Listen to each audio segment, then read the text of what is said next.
In a bizarre incident, a group of women returning to China after undergoing plastic surgery in South Korea were reportedly stranded at the airport.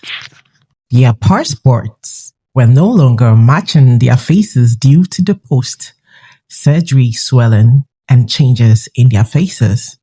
While the story went viral, authorities later clarified that the details were exaggerated and there was no official confirmation of their detainment.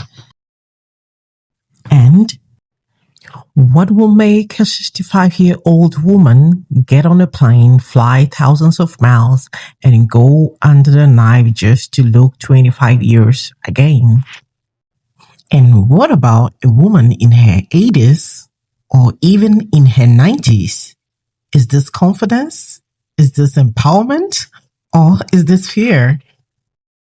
Hello everyone, welcome back to my channel. If you are new here, you are absolutely welcome. This is a space where we have real conversations about beauty, trends, lifestyle, and deeper issues happening around the world. Thank you so much for tuning in today. Today, we're talking about serious global trends, women traveling across the world for cosmetic surgeries to reverse aging.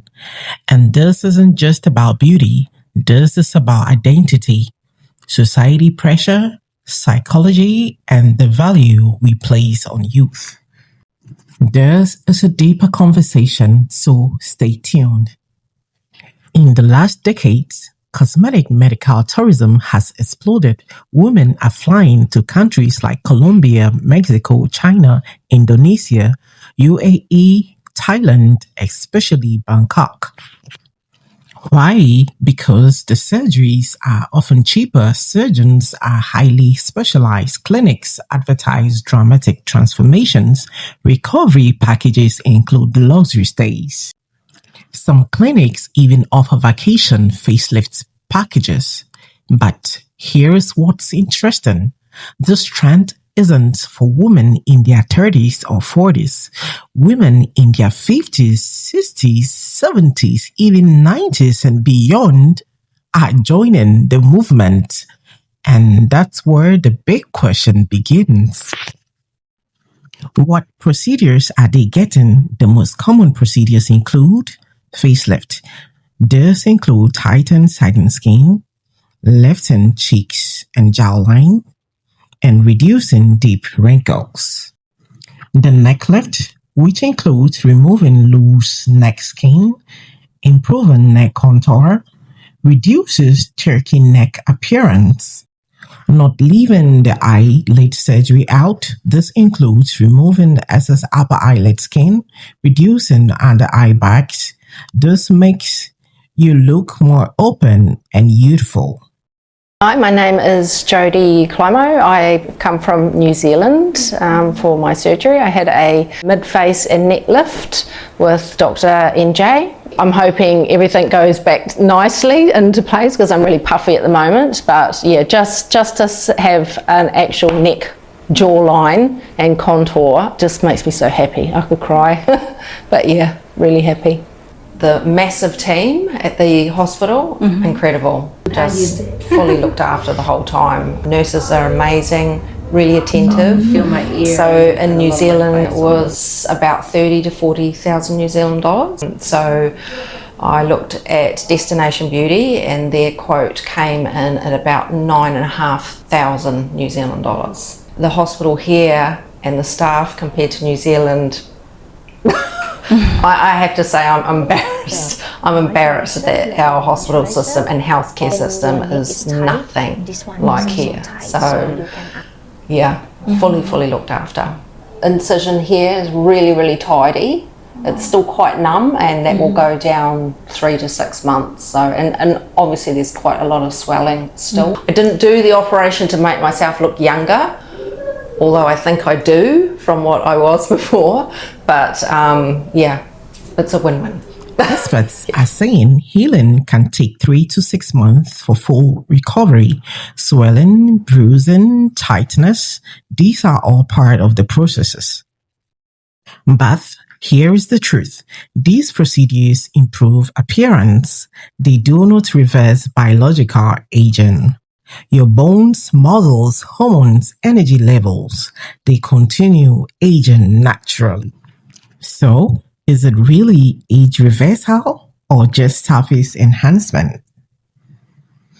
Why are even older women doing this? This is the part that surprises many people. Why would a woman of 70, 80 want to look 40 again? Let's be honest, this might be some possible reasons. The fear of becoming invisible in the society, fear of losing attractiveness, divorce or entering new relationships, social media pressure, wanting to feel alive and youthful, internal insecurity. We live in the world that glorifies youthfulness. Wrinkles are rarely celebrated. Gray hair is often covered. Aging is marketed as something to fight. But aging is not a disease, it's a privilege. I think it's a blessing. And sometimes women aren't chasing youth, they are chasing relevance. And that's deeper than beauty. Hi, I'm Deborah Ferry. I'm 63 years of age. I come from central Queensland in Australia, a country girl. First time in Bangkok. Beautiful place, beautiful people. I'm very excited to have my transformation. I will be going for a full neck, chin, fat transfer, bottom eyelids, and a brow lift. Very excited. You know, you only get a chance like this once in a lifetime, maybe for other people more, but for me, this will be it. So I'm going hard and I'm really excited. Love Dr. Ring. I had a little bit of a dance with him.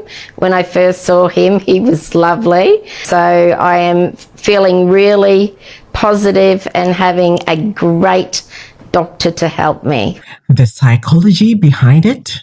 Cosmetic surgery can genuinely boost confidence for some women. When some women feels better about their appearances, they may socialize more, feel more energetic, dress differently, and smiles more.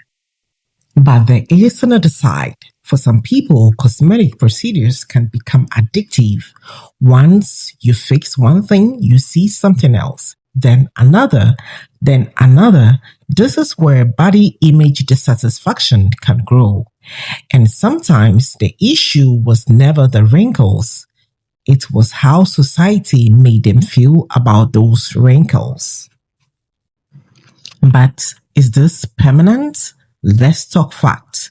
A facelift can last 7 to 10 years, sometimes longer depending on genetics and lifestyle. But aging does not stop. Gravity does not stop. Time does not stop. That means maintenance procedures are common. So no, it's not permanent age reversal. It's temporary aesthetic improvement. If you're in your 30s and already thinking about getting a facelift, let me stop you before you make the worst decision of your life. People are coming into my practice asking me if they need to get a facelift at 33, 35, 36, and I'm about to lose my shit, yo. And don't be fooled. They're marketing it as a mini facelift. A mini facelift is still a facelift. It doesn't matter if you're just cutting from here, or if you're cutting from here, or if you're also cutting from here. You're still getting a facelift. As a cosmetic dermatologist, you should not be thinking of your face in the now, but rather you should be thinking of your face in the how it is going to age, i.e. the journey ahead, because you only have one face, and unfortunately or fortunately for you, you gotta live with it. And if a facelift has a 8 to 10 year lifespan, which by the way, you still need to maintain, if you do it at 35, hypothetically, are you gonna do it at 45, 55, and then 65? What the hell are you gonna look like by the time you hit 70? You only have so much skin, number one. But each time you get a facelift, your face is going to shrink. They take out some of that tissue underneath the surface of your skin. And on top of it, your bone structure is also shrinking. So as you get older and you get tighter and you get wider and you get pulled, what are we going to look like in our 70s? Some version of that. And trust when I say, Doing it too early and with the wrong person will be the worst mistake of your life, because you only have one chance to do it, just like losing your virginity. Let me know if you got any questions. Is this also empowerment or pressure? Here's the balanced truth. There is nothing wrong with wanting to look good. There is nothing wrong with surgery if it is done safely and for the right reasons. But we must ask, are women choosing this freely, or are they responding to silent societal pressure?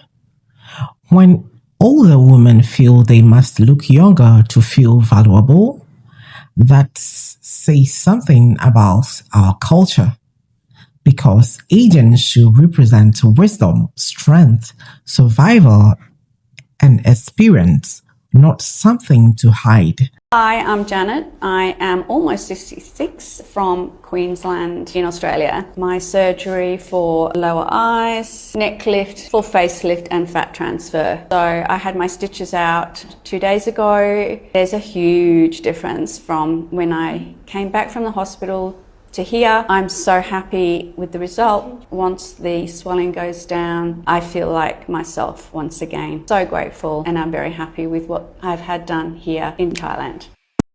So let me ask you, is this trend about confidence or fear? Is it self-care or self-rejection? Women flying across the world to tighten their skin, reshape their jawline, smoothen their neck. But maybe the deeper surgery society needs is how we view aging.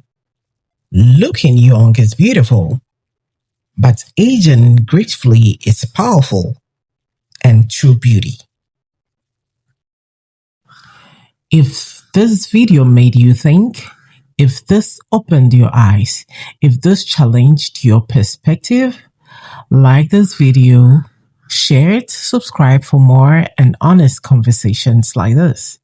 And in the comment section, tell me, would you ever consider a facelift? Why? Let's talk respectfully. If you enjoyed this video, please don't forget to like, share, and subscribe so you don't miss future conversations or discussions like this. Thanks for watching.